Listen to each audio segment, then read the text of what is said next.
zer darabiltzue ba? Ez, igartu beiti baserrira joan nahi dugula, eta galdetzenean ondagoen ezkio itxaso. Leirek dio Zumarraga ondoan dagoela. Bai, Zumarraga pasatuta. Eta badakizu Bilbotik ara joaten? Bai, begira. Lehenengo autobidea hartu behar duzu, Donostiarantz. AP8? Bai, eta jarraitu autobidetik Eibarreraino. Han hartu eskuinerantz eta Gasteizerantz doan beste autobidean Bergararaino joan. Uste dut Bergarako bigarren irteran utzi behar duzula autobidea. Seinaleztatuta dago? Uste dut, baietz. Gainera uste dut Zumarragarako irtera jartzen duela. Espero dut, bestela. Autobidetik irten da, gero errepidea jarraitu behar duzu. Antzuola pasatuko duzu, deskargamendatea, eta Zumarragara helduko zara.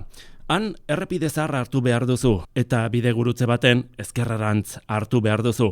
Nik uste dut 1,5 kilometro edo 2 kilometrora dagoela bidegurutze hori. Ez dakit ba, aurkituko dudan.